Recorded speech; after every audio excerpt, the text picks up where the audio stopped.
Welcome back to Central News. I'm Janelle Burnside. Now, the word budget, yes, it's exactly what it sounds. Not many people like this word, and you can see why, but it is so important to budget and to do cash flow planning, whether or not you're in business or not. Joining me now is Michelle Malcolm to tell me all about it. Michelle, thank you for coming. Thanks for having me. Budgeting, it's a horrible word, but it is so important. Oh, it is so important.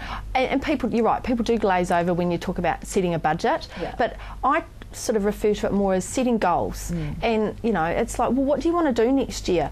How much money do you want to make? Because when you're in business, you're not on a salary, so you've got to set some goals. You know, if you want to make $100,000, how are we actually going to go about achieving that? So it's actually putting that in concrete and then going, well, if that's what we want to do, what does our turnover need to be? What do our expenses need to be? What does our margin need to be in order to actually do that? And then what does that need to look like on a monthly basis?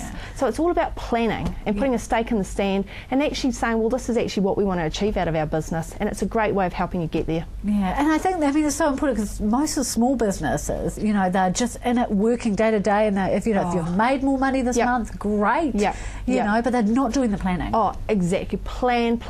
It's just so important because with that planning, you know, when you've got seasonality, you can plan for that. So if you've got 3 or 4 months where it's really busy and then you've got quiet months, you've got to make sure you've got enough cash to get you through those lean months. So it's planning and what assets are we going to buy next year? What are all those things that are going to affect my business? And actually, rather than just be ad hoc and just go, oh, you will buy this, really think about that so that when you get to the end of the year, it's like, okay, well, we've had a great year, but where's all the money gone? Are these things that we've bought, are they things that we actually need for our business? Because quite often when I see clients, I say to them, well, why do you spend this much here? Oh, because it was a great opportunity. But, well, it's actually made your profit really drop from where it should have been, and was it such a great opportunity? So I think if you can forward plan and have a business plan, tie your budgeting and your business plan in together, then we can actually make sure that you're going to achieve the success in business that you really need, rather than just hope.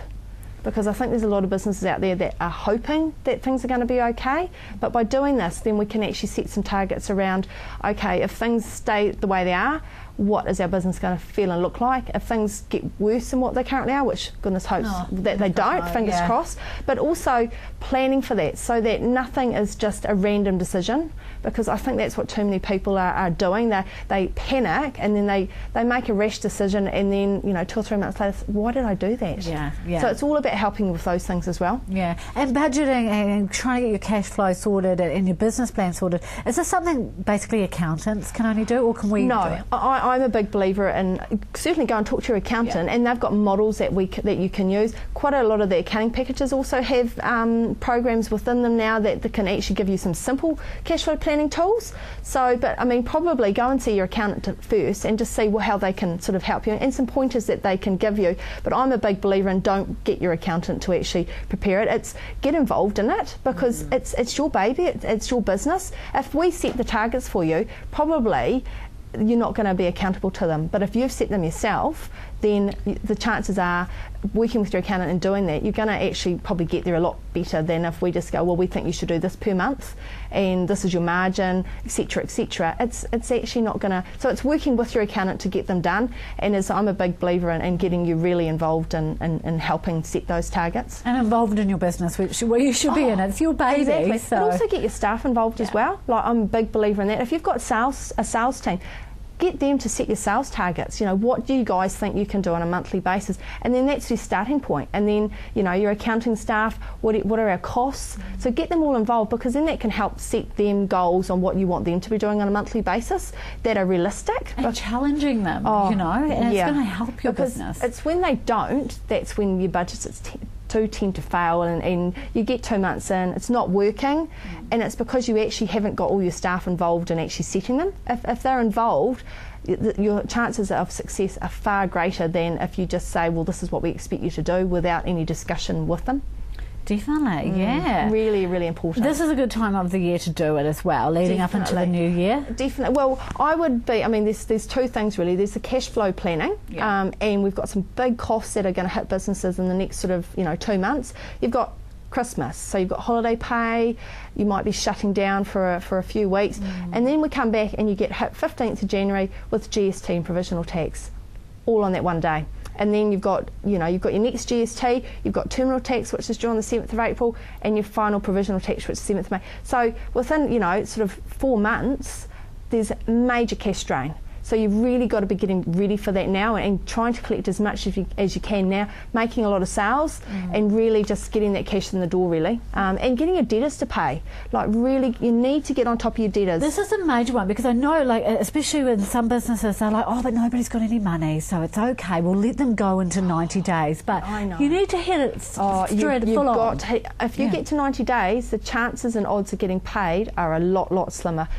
The one that sings the loudest is going to get paid. So even though we don't, as Kiwis, I think we don't like doing that, you really need to, and if you don't like doing it, hire somebody even for a couple of hours a week to do that for you, because it's regular is what is really important. The one who sings the loudest and follows up. If somebody says they're going to pay you next week and they don't, you need to follow that up and make sure that they do, because if you're just nice, that you're the ones that are not going to get paid, they'll think, oh, they can be a banker for us, and you're not in business to be a bank for other people. Yeah, and especially this time of year when people think, oh, I need to buy Christmas presents, before paying my own bills, or and you do get in that list of priorities, and definitely, and it's just wrong. If you get into that spiral, it's actually very hard to get you back out of there again, and then you've got no cash flow yourself. You can't pay your bills, so then you start letting down your suppliers, and then start to get a bad reputation with them as well. Or the bank, you go to the bank and they say, we're not going to lend you any more money.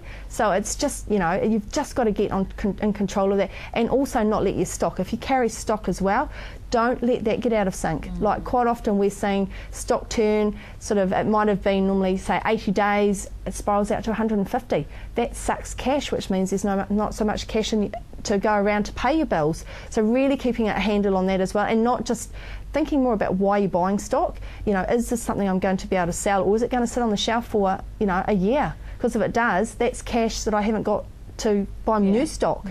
So really think about those two things. Stock and debtor days are probably the two biggest one where we've just seen it really slip out there in the market. And if you can get those under control, it makes such a difference to your business. A huge difference. Michelle, thank you so much for coming on. I hope you have a great Christmas. Thank you. And a bit of a break and get back into it afterwards. I will. Yeah. Michelle Malcolm there, of course, taking a look at budgeting for your business and cash flow planning. It is all about planning and making sure you're setting yourself those goals. Right, coming up after the break, tough competition for our daily newspapers. Find out more next.